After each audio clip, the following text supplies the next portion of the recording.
Hei, skat, kas labi izskatās. Hei, čau. Nu, sorry, es kavējos kā vienmēr. Nu, kā sieva, kā bērni. Liecies mierā. Labāk pastāst, kas ar to zani tev bija. Ar to žiguli? Kādu žiguli? Nu jā, ar to pašu veco. 6. Nu, lai gan viņai jau vairs nav tā žiguli. Nozaga? Nu, nē. Pārdev? Tu smejies, es taču pats būtu nopircis. Būtu veciem apaļ atdev? Nē, es šaubos. Nu labi, bet kas tad ar viņu notika?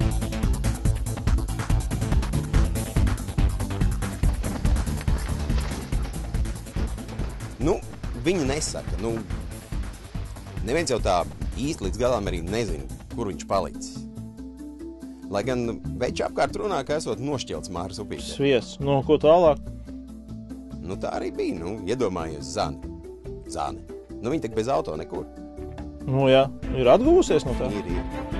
Nu jā, labi, ka tā, es jau droši vien neatgūšu. Nu, kā tad, jā, bet tev taču ir Mercedes.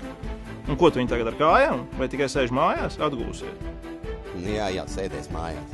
Nu, neko, pārvietojās tur kaut kā mākā sanāk. Dažreiz, zini, atklāt runājot, jo bez auto viņai nesanāk. Un ko, lai brauca vilcienā?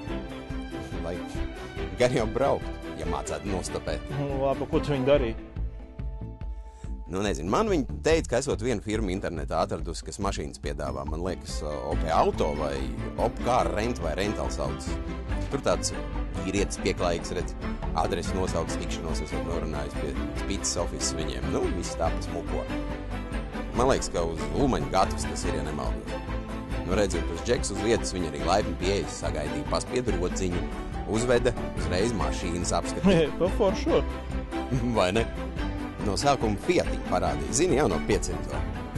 Skaistulis paņēma? Nu, nē, varbūt vajadzēja, bet pēc tam uzreiz Bravo piedāvā izmēģināt. Tīrs itālis zem pārsega, pēc pilnas sirdsapziņas ar visu salonu iepazīstināja, redz pat motoru Zanai izrādīja un bagažnieku.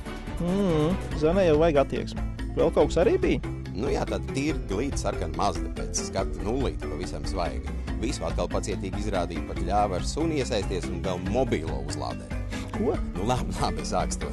Tas Džeks jau centās, bet Mazda atkal nedarēja. Brīnos, ka tam vīrietiem par pacietību Pietika. Un izvēles arī bija gan. Diezgan daudz mašīnas paspēja apskatīt. Beigās pat tika līdz kvadriciklam un Mersi, kuru piedāvāja šoferi izīrēt. Tāpēc šoferis viņu noderētu, atkal upē, lai neiebrauc. Nu, ko? Vismaz kaut kādu izvēli viņi saņēmās? Saņēmās. Nonāca pie lieliska varianta. Mersis viens viņai iepatikās, busiņš tāds, gan sunim, gan koferim vietas, gan pat par daudz es teiktu. Bet tu jau zini mūsu Zani, kas ērtības mīl, tam ar apjomu ir jārēķinās. Skaidra lieta. Tad jau Zanai atkal riteņi zem kājām un vējš matos. Nu jā, tā sanāk. Labi, ja ir pie kā vērsties pareizā brīdī, tu pieraksti. Klausies labāk, ja gadījumā pašam noder, taču maz kas var būt. Opcar Rental. Adresi? Ulmaņa gatava 86F, netālu no Spītas. Varbūt telefonu vēl te iedos? Iedošu. 2644 556. Ok, paldies. Ņem par labi. Jāuzzina vēlāk būs, kā tad šeit brauc. Piezvan gan. Labsī. Davai, čau.